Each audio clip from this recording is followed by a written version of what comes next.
That's gonna be my new starting go. It seems very anime of you, but And is it, or is it angsty? mm, doesn't have the feel of like LL Cool J kind of, but I am maybe LL Uncool J. LL Lame Kurt. That's what this that's LL stands for. Double lame. L. But that there would have to be a K in there. Well, see, I mean that's why it's lame. It's a poor excuse. We should probably do in the green room some shout outs for anybody that's joining. Yeah, I have a good, I think I have a quiet handful of students that listen these days. Now I can't tell if they listen. It's hard to, well, I'll tell you this much. For those that are listening, But are they listening at like 1.5 speed? no, Or are this they is listening 1x. How did you know I was going to go there? as much This as is as much as 1x. you as much as you give me grief about tech? Like I admit there are times where I get to the punch way quicker than you. So They're at 2x. I guarantee they're at least at 2x, if not 2.5. They yeah. probably, flip back and forth. If Jamie's talking for a long time, they probably slow it back down because they're Oh, probably more, especially when I start going fast and like all the words start stringing together. and they're probably more interested in hearing what you say. Oh, okay. Well, I appreciate that. We got a citation though. One of my students cited one of our recent conversation points, and now I'm gonna totally blank, and they're probably used to this by You now. don't But even share this stuff with me. I did now. Okay, keep going. I probably meant to text you, but I was in the middle of class there. But yeah, it was one of our recent talk. It must have been either the one with Eric or right before Eric uh, episode. So either the last one that's out, 161 or 160. Um, it'll probably come to me. So anyway, I Oh, appreciate. that I was quite a appreciate. lead up. I thought I was gonna like hear Oh, what I it know. was. Well, no, I've blanked. I've blanked, which is a classic. 2x past this part. Come back at 1x. When I raise my I'll hands like I'll this, do a signal. I'll like that'd signal. be like Yeah, we'll cut. Yeah, the he's he's punch. he's cutting back to it. Yep. Well, maybe we'll let. Well, this is why the green room exists, right? It's a little bit of a warm up. Oh, my neck. Pardon, green room. I tweaked something in my Yeah. my neck. And so this is not going to be for green room folk who are like, "What the hell? They haven't done this in a while."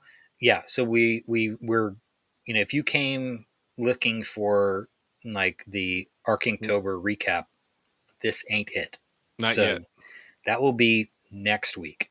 Yeah. So Mm-hmm. scheduling. We're going to blame it on scheduling, but it's totally fine. It's anticipation, you know, because it's going to be a good one. It's going to be probably extra long, um, and because we got lots of stuff to talk about. Some of us did all 31. Some of us Um, got real close. some got close. Um, some of us also added soundtracks. So there's I got I we got got a real lot. close. We I got got real lots of close. good stuff to talk about. I want to. I mean, I can pat myself on the back next week, but I do feel like I did pretty good. I was really hoping to get a couple more, and then this conference presentation came up, which I will talk about in the actual episode here. But that's my excuse.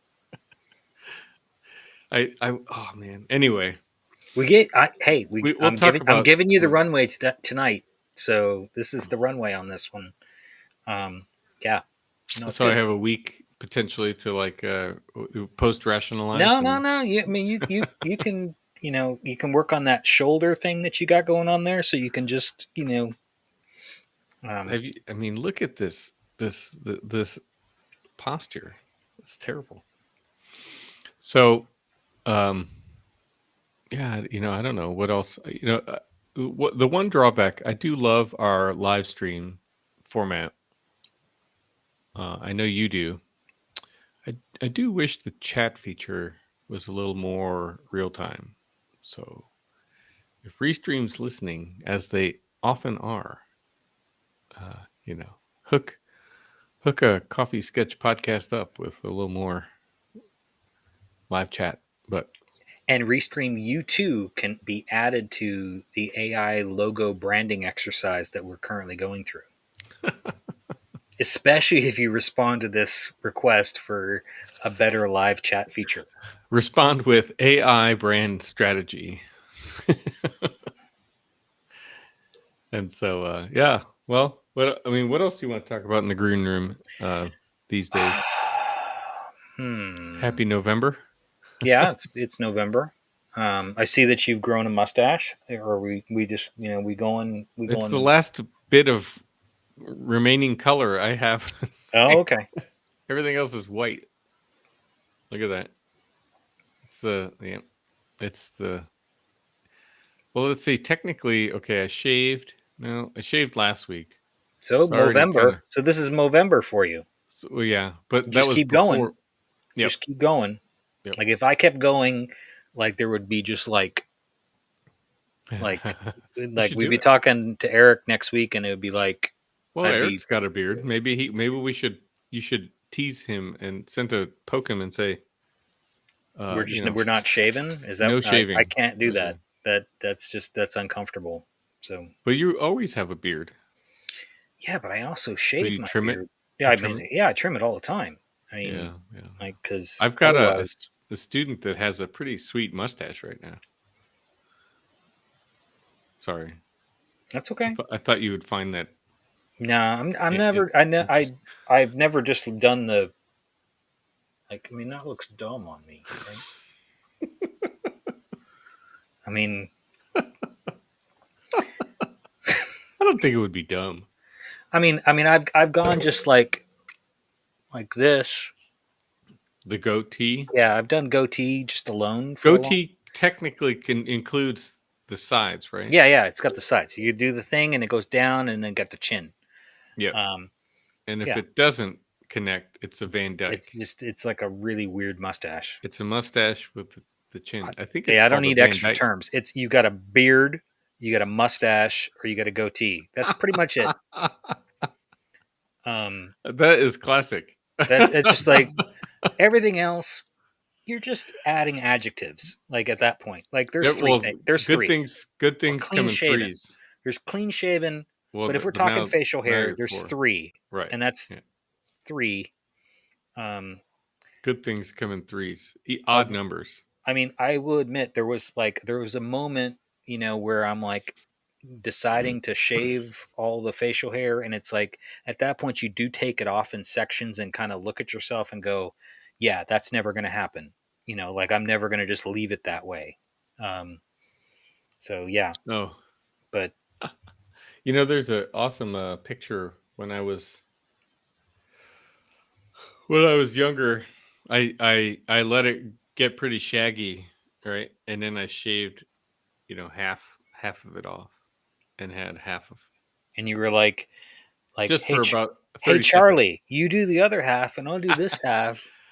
Yeah, that would have been cooler. I don't think we were roomies at the time. I think this was after all that. Which, it only lasted about a minute, and then Danielle told me to shave it all off instantly. So, one can dream. Right. What would the world be like if they saw this half shaved face? The imagination just runs wild, doesn't it? I didn't know we were going there in the green room, but that's what this is for, folks. So, oh yeah, occasional outtakes, but always fun to get us warmed up. That's right. Well, I mean, I don't know. I guess I'm not in a huge hurry today. I can see. Once we figured out there's the 2x speed up, it's like why bother trying to hustle? Why bother hustling? Oh, how do you like that attitude?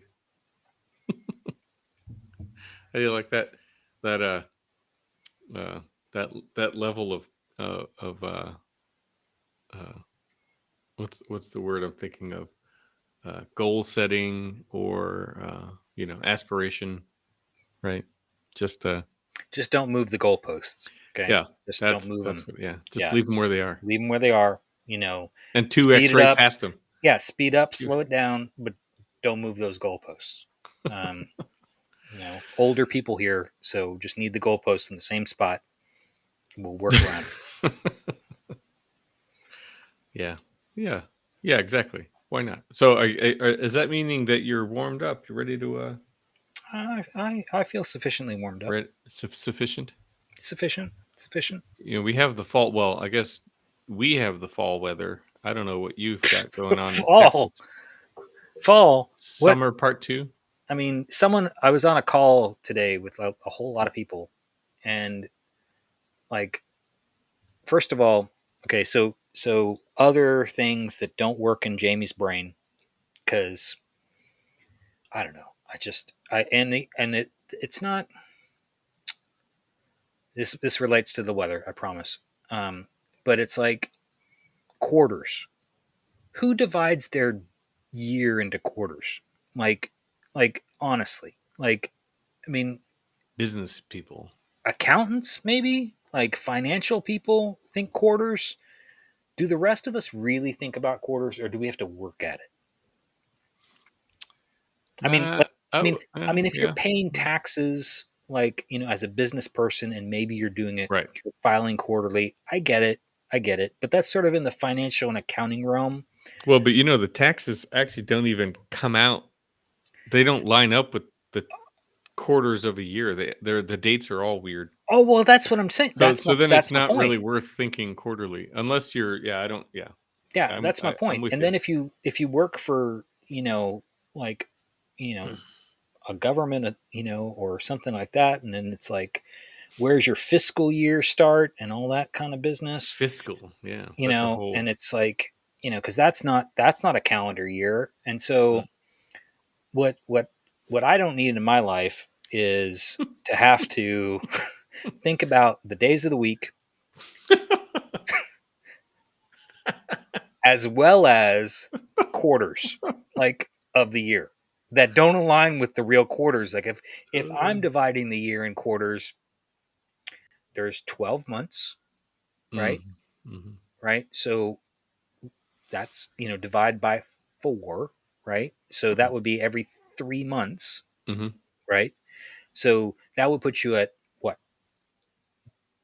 Like, are you starting in January? Are you starting with January? Or are you starting with March? There's the first problem. And then, and Wait a then, second. huh? Huh? Where was all this going? Well, I'm just saying, right? You got all these conventions, and then you throw in, where the hell Oh, are you in the country, right? So time. it is November, right? Right. This is where we were. Yeah. It is. It was 83 degrees today. Wow. 83. And it's going to Hmm. probably be a little warmer tomorrow before we get a cold front, um, which might drop us down below 80 into the 70s. So now, this is the one time of the year, Kurt, that we actually get that temperature swing that they talked about in passive design technologies, right? Where you actually get about 30-degree shift. Uh-huh. So Yep. this is like if we were designing buildings in Texas, like, according to that kind of methodology of like sustainable passive strategies and stuff, it would only be applicable in like mid to late October to maybe first week of December. And that's Yeah. like, that would be, you're designing your building for this window. That's it. That would And be then it. January, what happens in January? January is just Just cold. I oh, mean, I that's see. where we're cold, and it doesn't. Steady cold. It's steady cold, and it doesn't kind of move the needle. February, same. I see. March, we start to get a little bit of that. I'm talking about actual, like, it's cold at night and warmer in the day, and all Yeah. that, where you're actually The getting some kind diurnal of, swing. yeah, Yeah. diurnal swing. that doesn't exist. And then by the time you're to March or April, now we're just on the hot spectrum, right? And And now it's it's just and partly it's hot. and it's wet, right? So it's you're very humid, and then you continue to be humid like into maybe the end of May, and then it's just like surface of the sun hot, right? With Till no October. water, right? So there is no it's not really humid, it's just blazing hot all the way again, stretch to at least mid-September, you know, you know, the idea of fall hitting in September now would be a blessing. So there's my, I don't know. I went on a tirade there. Meteorological tirade. Yeah. Related to days of the week and trying to figure out how quarters work and why we'd even talk about them to begin with. Well, you didn't get into like the Mayan calendar or something, so I No, no, think we're no. good. No, that would be an X-Files episode, and we're not doing that tonight. Yeah. All right. Let me hit the go the show the go show. All right, people, join us in the show, please.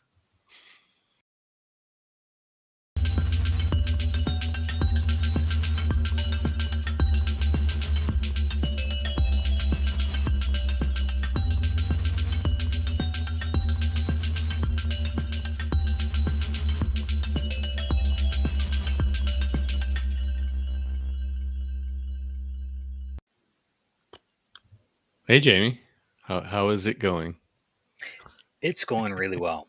How's the It's no, weather? it's November and it's warm. And if you're curious what that really means, you can drop a comment in or send us one, and we can go into how days of the week, quarters of the year may or may not align with the Mayan calendar. And your tax and forms. something about taxes. Yeah, Yeah. yeah. Your tax liabilities. It's all about the diurnal cycle, folks. It somehow has to do with that. Yeah.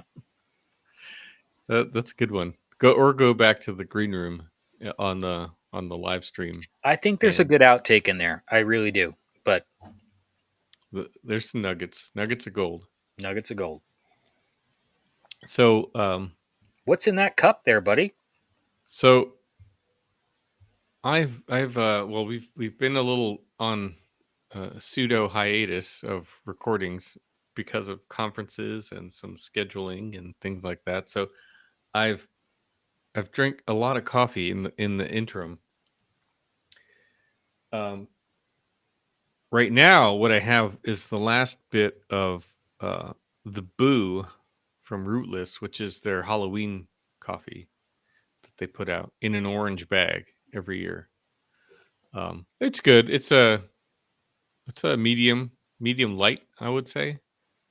And my guesstimates come from the how hard it is to grind the beans. Oh, I I thought feel you were like going to say based on your other consumption, you're like medium. well, I could also, yeah, in relationship, but I you have know no idea when what that sound effect was. I it's, apologize. I just, yeah. it almost yeah almost sounded like gas, but we'll let For that. for those who are speeding up or slowing down this podcast, again, you can leave a comment in the chat and tell us what that sound effect really sounded like. True, I would love that, um, or I'll hear about it in class. So, but so that's what I've got going on right now. But Rootless likes to have a little fun, right? And their artwork always always uh, delivers, right? They always have custom artwork for every variety of coffee. But I haven't yet opened it. But I did want to show you, and we'll have to revisit this next week with some comments on the flavor. But I gotta bring it up to the camera because right now they're selling snake oil.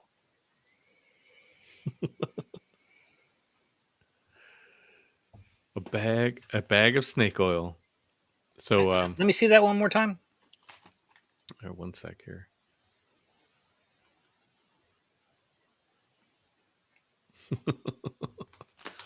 So yeah, for those who are watching, um, it's a green bag, color of a snake, and yeah, I can't talk about the flavor, like I said, but artwork by Gavin Guidry, and this came out obviously last week, which is The week of the before. election.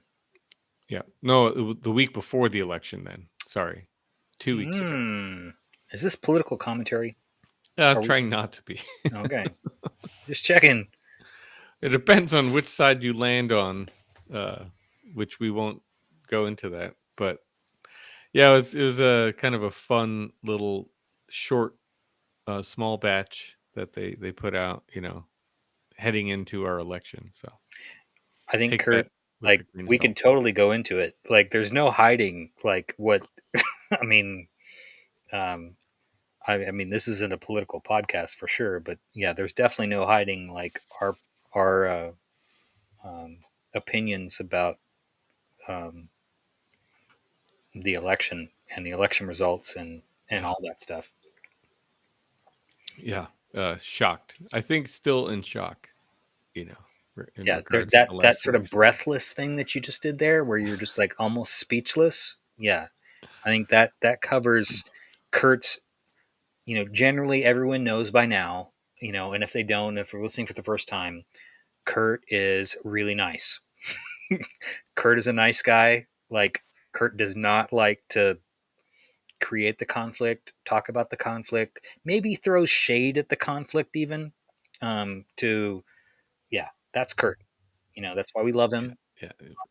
Jamie, Thanks. on the other hand, sometimes a shit disturber. Just one word for the day. Stir Uh, the pot. I might stir the pot. Um, yeah. So this is me going. Yeah, that was last week was hard. Really, really hard.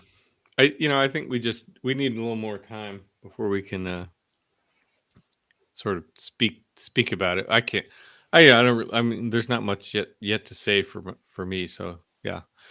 So, but segue to what's in your cup, since we haven't Well, spoken in a minute. I mean, we haven't spoken in a minute, and you know what arrived on my porch? Oh yeah. Yep. Yep. I got some coffee, folks. I've been talking about it for a while. Um, The whole I world The has whole been world talking about knows and has been it. waiting anxiously for Jamie to get his contingent of the most recent batch of the Coffee Sketch podcast coffee from Rootless as well. So that in my anxious anticipation and also probably a lot of other anxiety, decided to bust open a bag for myself, and Nice. have enjoyed it. So there's There's that. more where that came from. Cheers. Yes. Yes. Cheers. I did, from the guys this time, they ground half the bags and left whole bean. I think I gave you a little bit of both, right? Oh my gosh. Excuse me. Remember, Kurt is going to say he's going to mark the tape and he's going to edit that piece out. But Right. if we do it quick, he will. If we wait an extra week, you all will be hearing me talk about this It's and this just whole 2x, section just 2x past it, just people. 2x past the really really loud sneeze. And we can move on Oh from yeah, there. sorry. Yeah, I'll try and make sure I clip that. Um, you know, Speaking of mark the tape, I total non sequitur. This pen that I have that I was going to write some notes with, I lost. I might have lost one of my nice fountain pens. Kind of sad. That is why It's a damper. I use really cheap pens. Unsustainable, Jamie. Well, I mean, they're sustainable because I work them till they're done. Like, But if you lose them, but if I lose them, I don't feel so bad, you no. know. But yeah, Um, yeah, so there's true. that. That's Yeah, less I know guilt. that There's less, thought there's that thought definitely crossed my mind when today when I discovered that I don't have my Lammy. So I'm hoping I left it at my desk at school or in the studio, and in both cases it would be highly likely I would find it. So anyway, if you're if I'll have to revisit that next week. We might have a reunion and rejoice. Uh, I do like that pen, but all right. Well, aside from that, then we talked about coffee, talked about the Mayan calendar. we Not talked really. about snake oil salesman. Snake oil sounds. Yes. Speaking of which, I was trying to think of it, and I needed like a minute to kind of get the reel going. Um, just like you had a story in the green room that maybe you remember by now. Oh, um, Dot no, not yet. dot. Okay, so maybe at the end of Working this on it. episode, we'll get back to it. But it also gave me a moment to think through something too. Is so as you're talking about the snake oil salesman and sort of the guy at the podium doing his thing, I want you to ask the Rootless guys if they've ever seen the movie Bullworth, Oh, sure. because Good one. I did see the bag as well, kind of in the lead up. I didn't know you had it. That was awesome. Oh, But I am curious how it tastes. But yeah, it when I saw the image, it like that was the movie that clicked in my brain. Um, yeah, yeah, yeah. That's a good and one. But just but a would lot you of movie. believe me if I told you what it tasted like? I'd believe you. Because it's snake oil. I know, but you're Kurt though, so honest, honest Abe over you're here. kind of honest almost to a fault. So, and that's what we love about you. So, Got it. Well, thanks. I'll take that compliment. yeah, Should we that's a compliment. should we flash our images sketches for the day? Yeah, Because let's get there's a it. few things we wanted to talk about. I think so. Um, and well, I guess starting with, I guess in we'll start with some analog things, right? Oh, Some oh, you were gonna go there after all.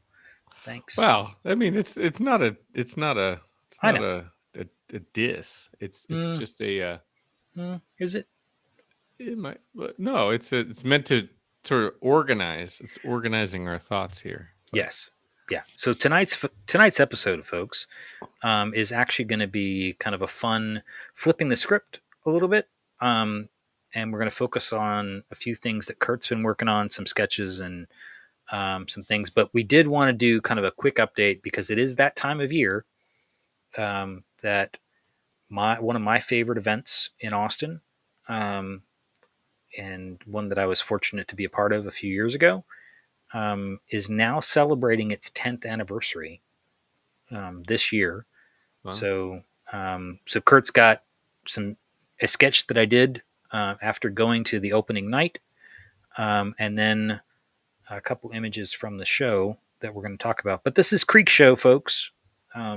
Austin's used to be free, all public art event. Now it's only free one night this year. Um, but yeah, it's up for 10 days. Public art done by local architects and artists, and mostly architects who are artists. And yeah, so a sketch that for me kind of cements my relationship with that event to begin, and mm-hmm. um, then from there we can talk about the other stuff. So what year is this badge? Is that what it was? 2017. Yeah. So I slipped the badge in there very Mm-hmm. discreetly. Also noticed that this sketch as posted was in color. Um, um, Kind of, partly just because it was just, I've done this sketch before of this um, Mm-hmm. Mm-hmm. um, kind of montage uh, and Right. Yeah. homage, of, people, the people know the piece if they look it up as Photon Fable, spelled with F's and not PH's. Um, and yeah, because spelling, who cares? But then when I talk to people about it who've seen it or remember it, I just say the Kraken, and they're like, "Oh yeah, the Kraken! I totally remember the Kraken." Oh, that's cool. Because the story is about a Kraken. So there was an original piece of fiction that also accompanied and was developed at the same time as the light sculpture that we did as an architectural folly that floated over the creek. And then, so 10 days over the creek, 10 months in a sculpture museum shortly Mhm. thereafter. But it all started with the Creek Show, so nod to them. And this year's event was a curated event of all prior artists and architects. So anybody who was exhibiting this current year, and it's still up in Austin, I encourage folks to go, depending on when this episode drops. But um, the yeah, all the pieces are re-envisioned or new kind of ideas by prior artist architects. Hmm.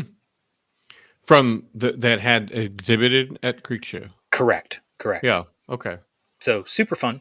Kind of a neat way for them to kind of celebrate an anniversary, but also give some folks some props for kind of paving the way for the event in the past. Yeah, that's cool. Yeah, I always it's always fun when this comes around and we get to sort of you always visit, so it's nice recap and you kind of pick up on some of the things or the installations and I guess revisiting the concept and the design that you did, which I was wondering, was it the is it one of the only ones that got reinstalled somewhere, or have others been reinstalled I know of it. elsewhere? I know of at least two others that have been reinstalled. Um, um, I would say one of them not as dramatically as ours, and then the other maybe even more dramatically than ours, um, which is kind of awesome. So uh, the folks who had our site um, before us, they had done an amazing piece that I was super envious of, just because it was just, really ambitious, really well executed, and very inspiring.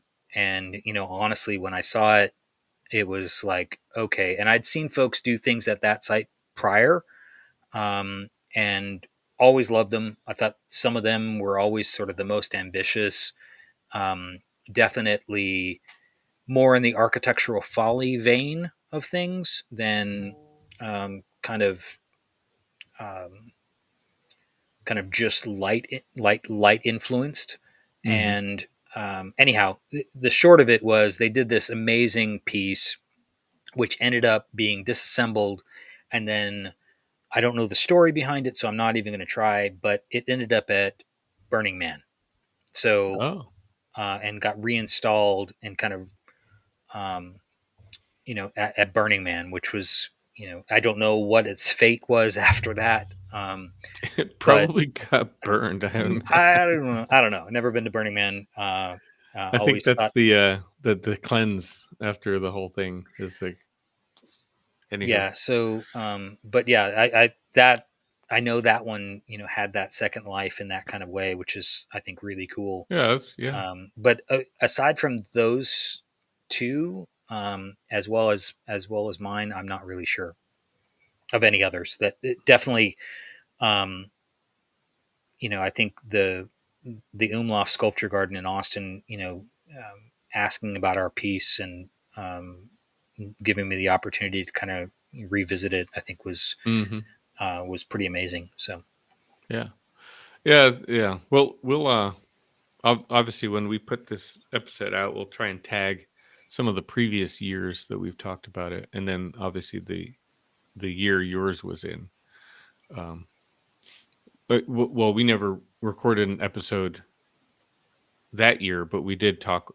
we had one that we dedicated to it. Yeah, so it So from so like the the first season, I think. So yeah, so it's a yeah, throwback. it's a yeah, it's a definitely a throwback because yeah, anyhow, good stuff. So the let's introduce some of this other stuff, and then I think we probably will find some connections a little bit. I think this was where you wanted to uh, turn the interview on to me, Well, yeah, I or wanted return it. but the one before that though, the Creek Show one, Uh, I wanted to kind of get your impression of that one oh, before we sort of transition. Um, sure. This one you mentioned, it was involving digital fabrication, right? And some probably yeah, so algorithmic I design or I don't know parametric. how much that was involved. It's the things that I was able to read from the folks who put their artist statement in it. I'm sure that had something to do with it, but it definitely was.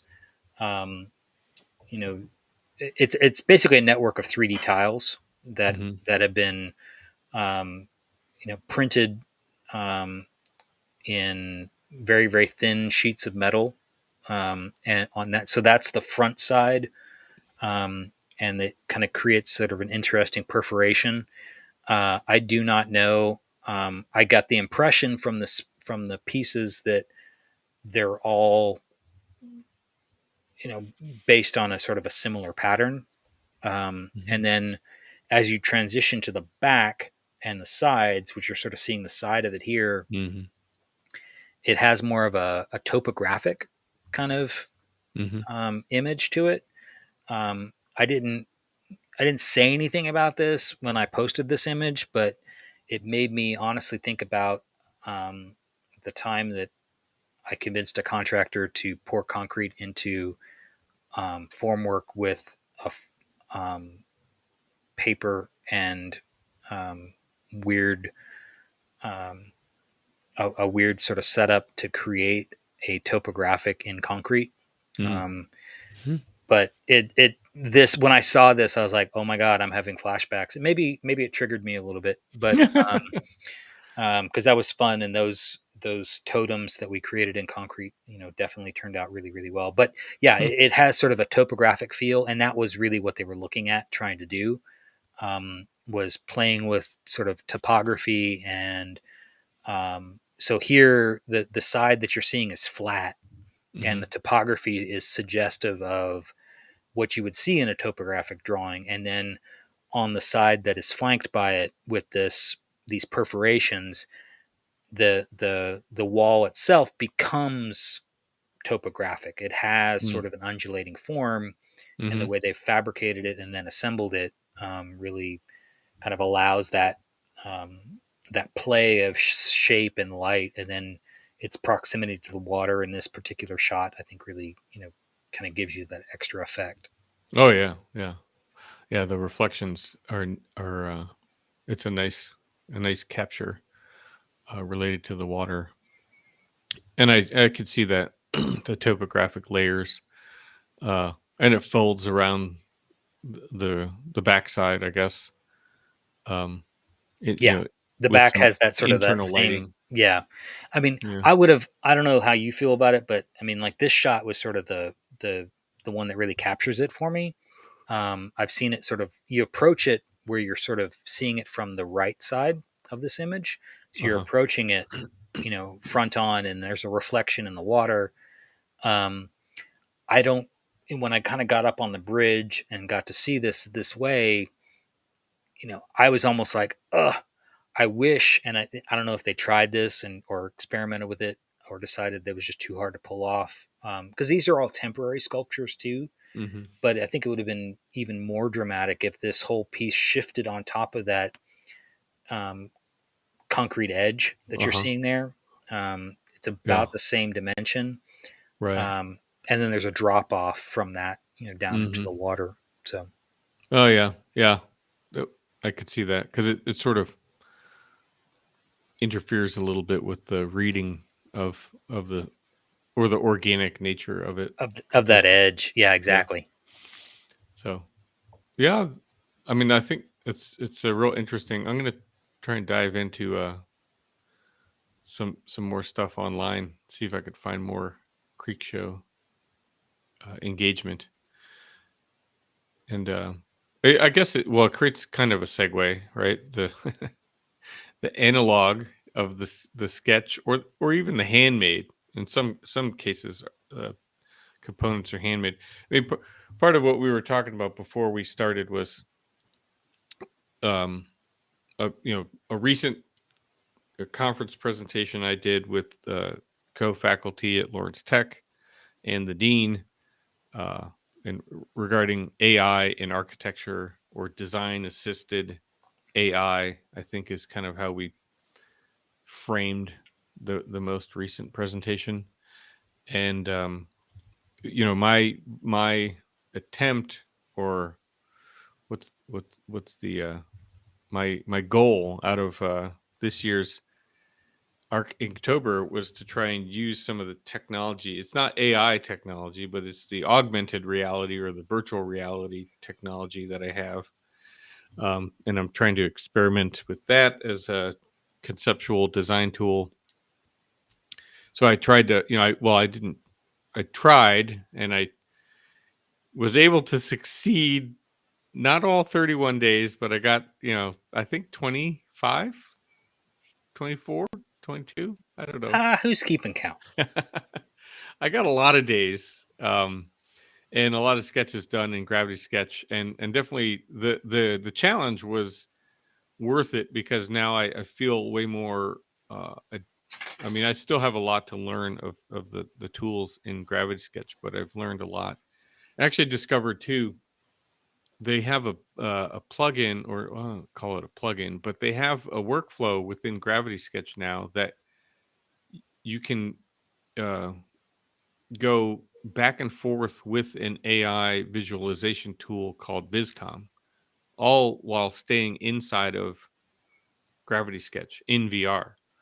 Which that just I just saw that on their Instagram page, and now I'm very intrigued. So you could basically model something in Gravity Sketch, which is a virtual, for those that don't know, virtual reality 3-dimensional drawing tool, design tool. You're using your hands and sort of a digital sketching platform. You can make something, then basically drag and drop it into Viscom, the AI visualization tool, iterate on top of it, and then pull a, it actually can, it's, I don't know, their Instagram page showed that you can pull back a 3-dimensional object out of the AI tool. So somehow it's like mapping onto 3-dimensional shape.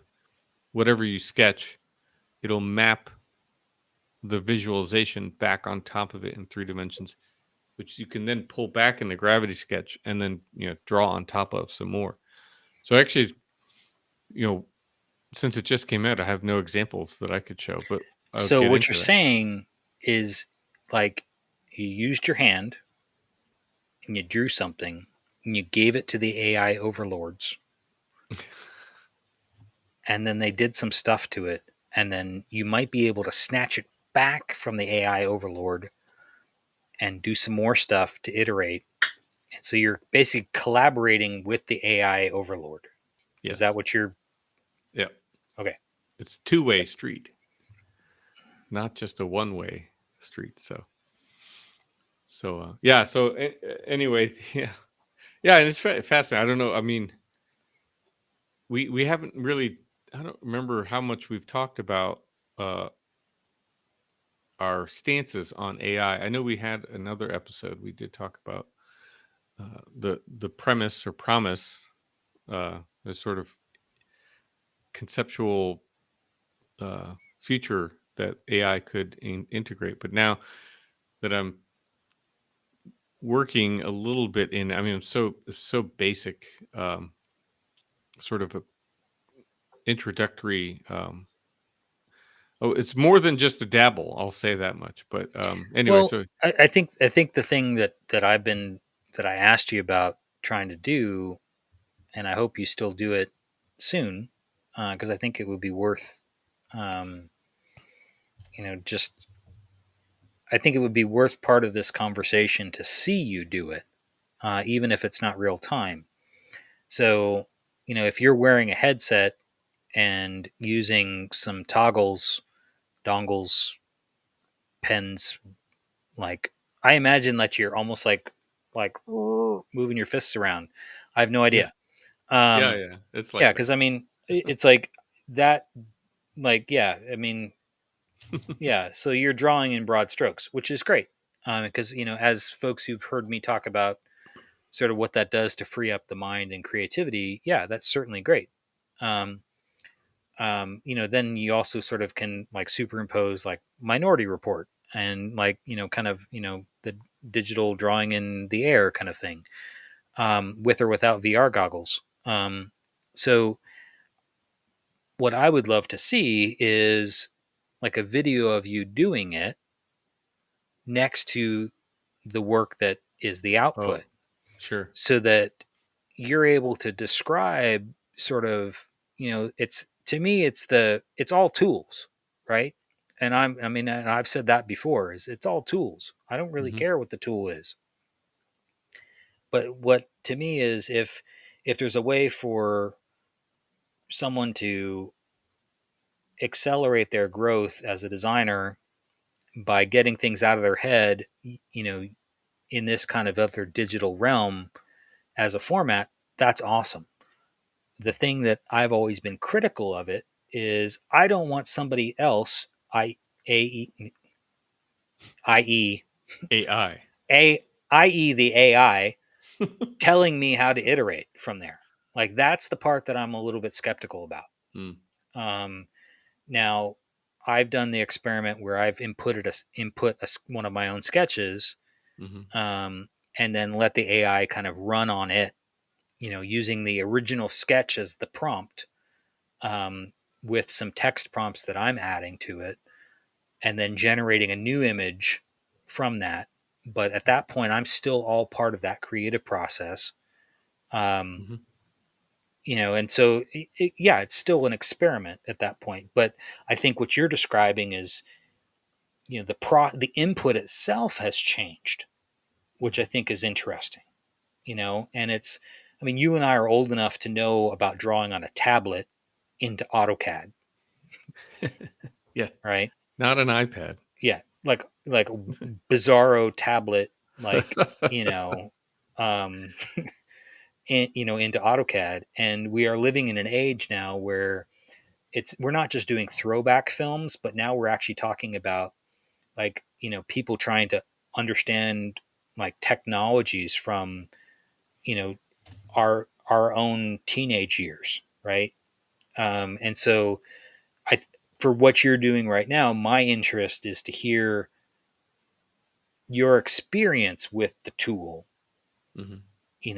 in the process, and high level critique, high level excitement, all the things in between.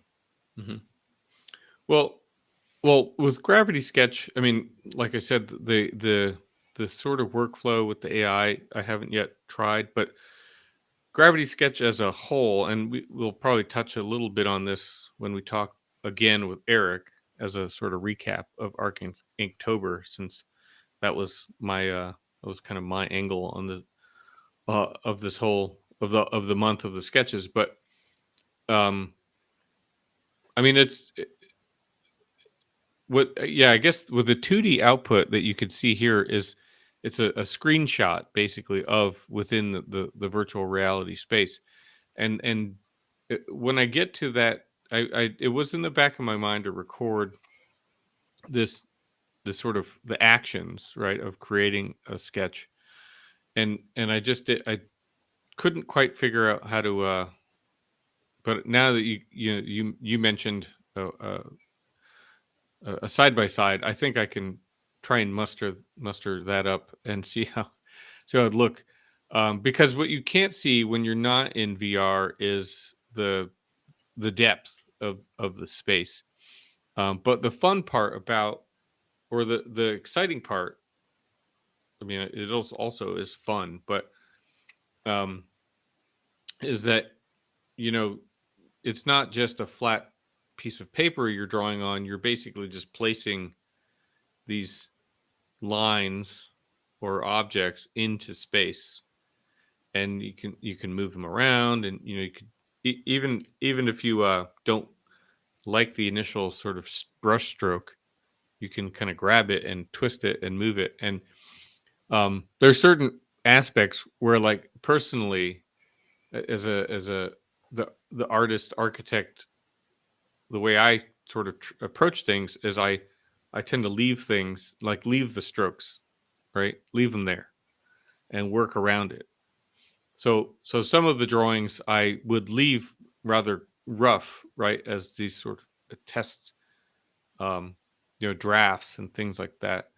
And then there's a couple that I did, throughout the month, that I would grab. I would generate, the form that I was looking for, and then I did manipulate them. Like, you can literally grab them, tweak it, just to final sort of touch. Well, I mean, one thing, just one quick question, and then I do want to talk about the sketch that you have, but one quick question about this sketch. So, this one that we're looking at right now, I'm going to talk about a little bit more.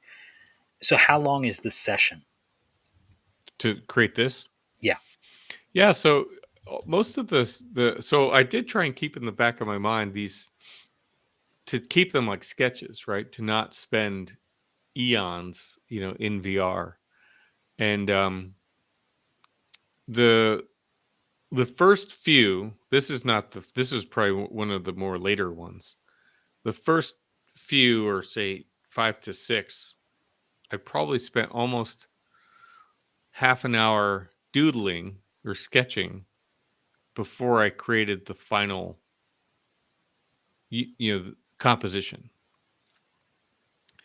Then I started trying to challenge myself to do them faster, right? In order to not create too precious of a thing, right? And treat it like a sketch, and let it be let it be what it originated as. Um, so then this one, now this one was a bit of an iterative process, because I was playing around with the polar array, right? So it can repeat your your strokes in a radial pattern. And so um, I, No, I, well, I'm I glad you brought that up because that was something I was going to ask about. This is that so first impression, we're looking at a 2D image, right? And as you describe sort of this working in a three-dimensional environment, um, because it's completely three-dimensional, completely spatial that you're drawing in and sketching in.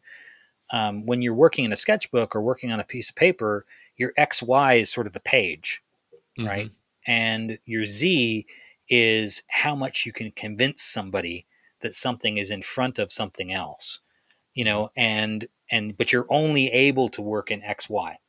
In your case, you actually have the ability to go Z and draw mhm, things, over the top of one another, mhm, spin it to get a different vantage point, mhm, and sort of you yourself become iterative to that process because now you're interacting with that space.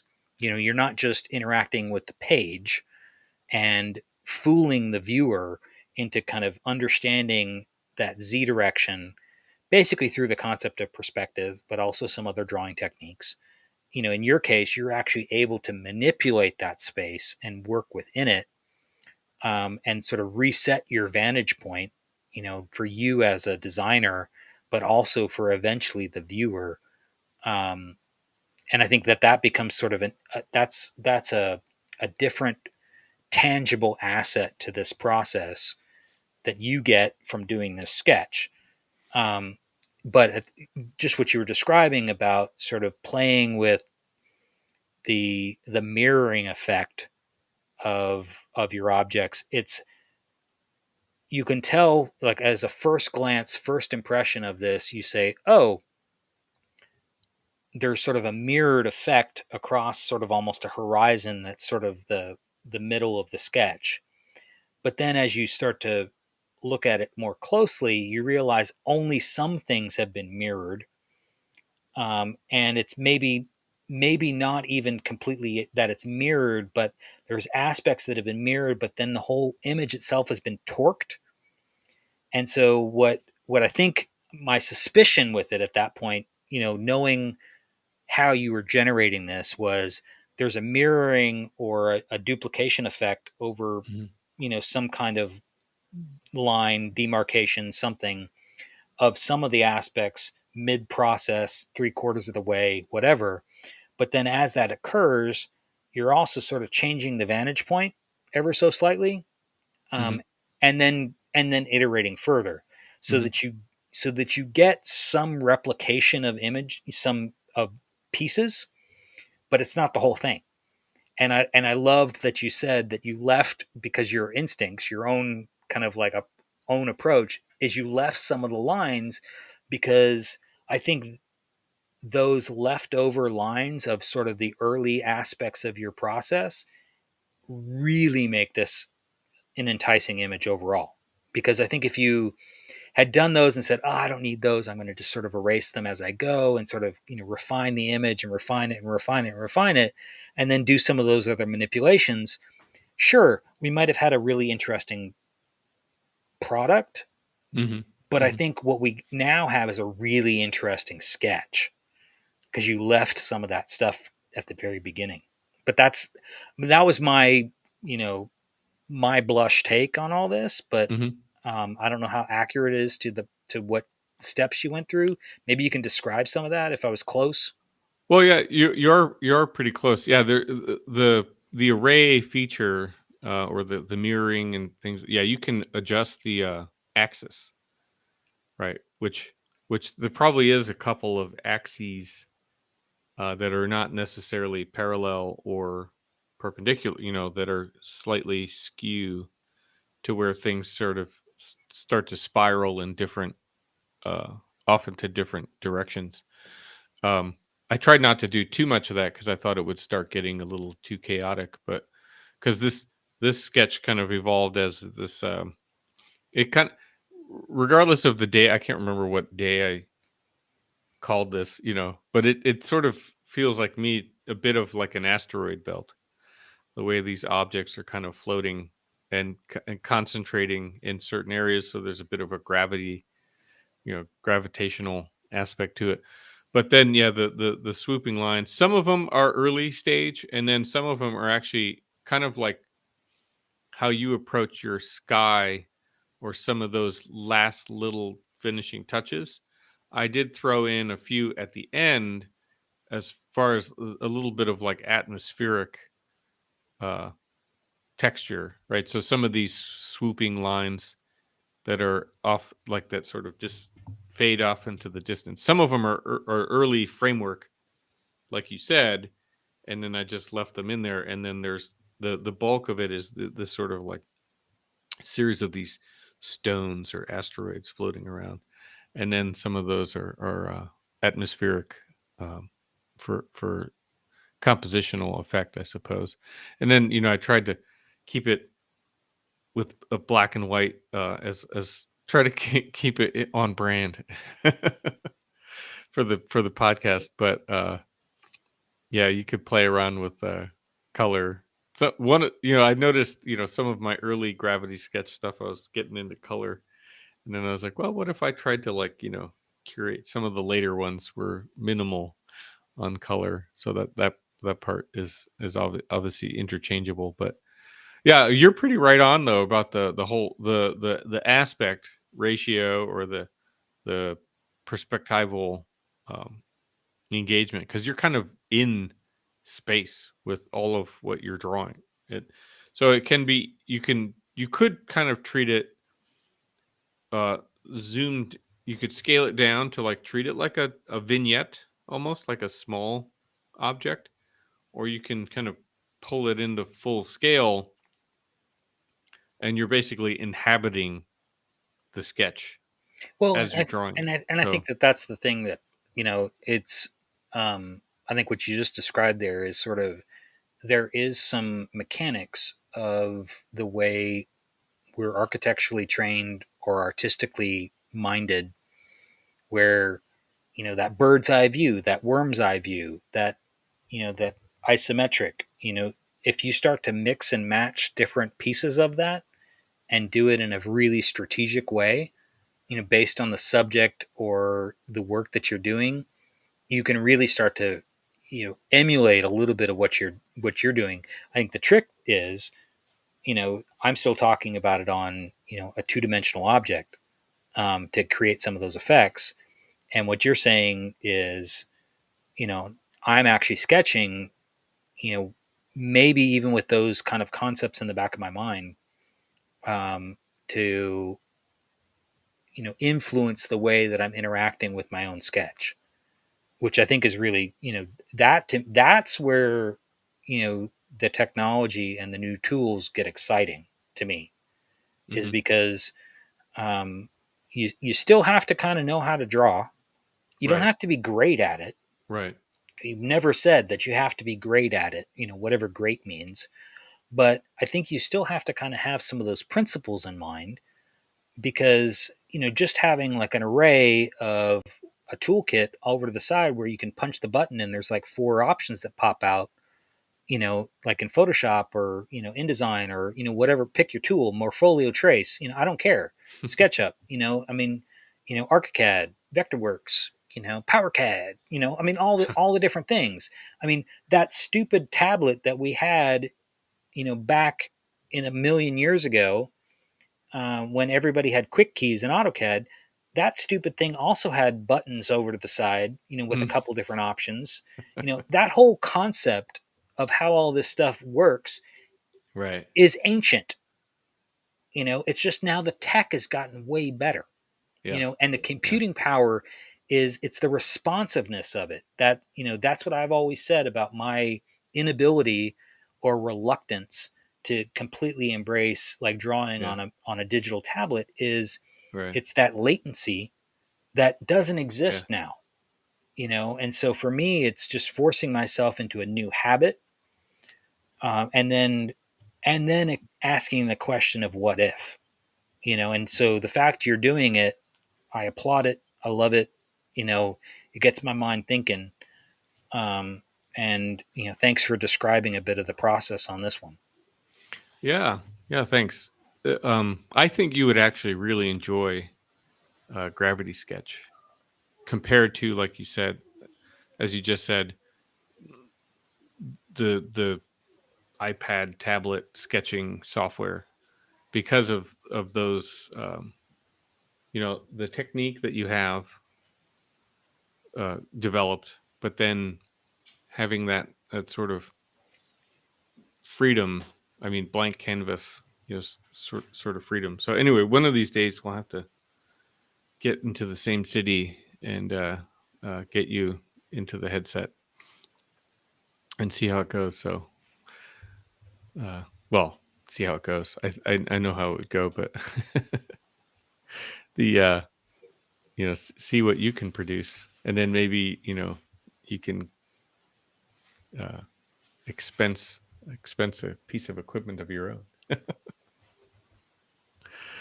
So, all right, let me click the stop share, because I think, oh, the session.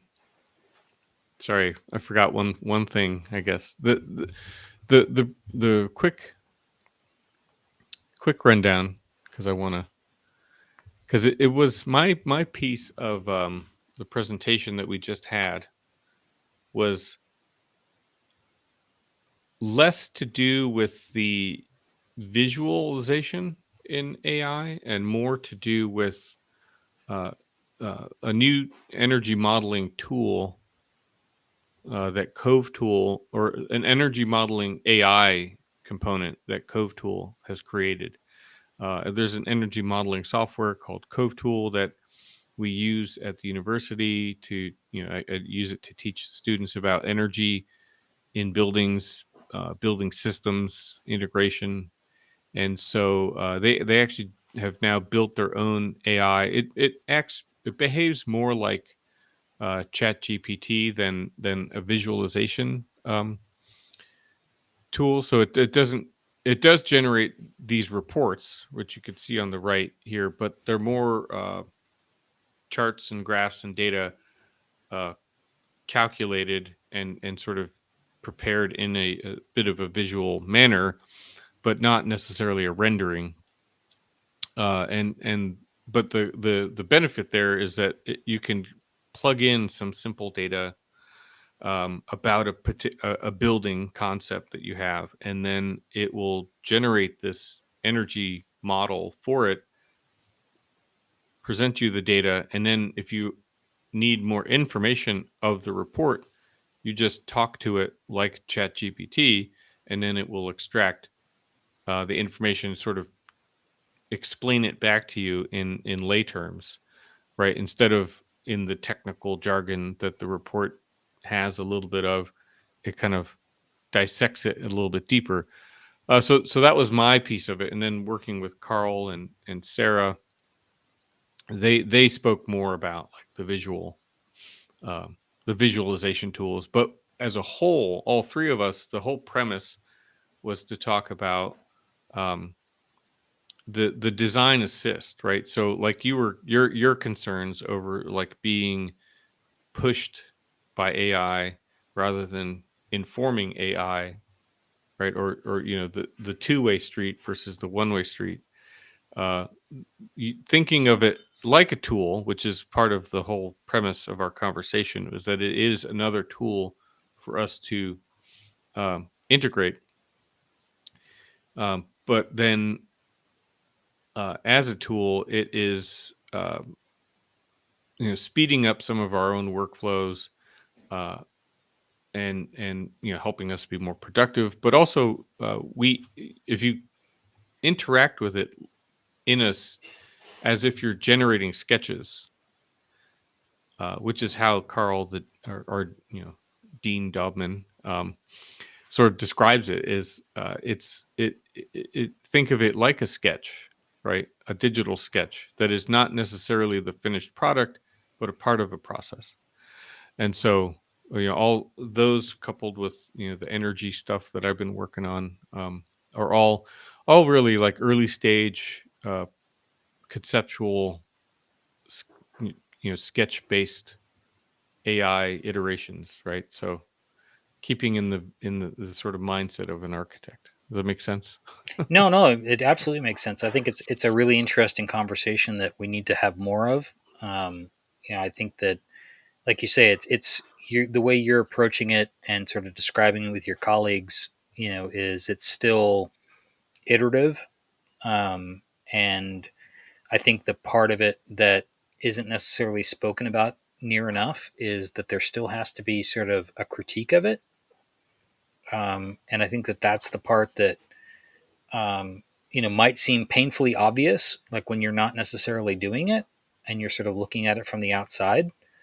But I think in looking at work and listening to folks talk about their process or the work that's been generated, and then in some cases even inhabiting the work that somebody has generated, um, you know, I think that it's not that I'm, you know, poo-pooing the whole concept of new technology and and faster computation and create generating more ideas to riff off of.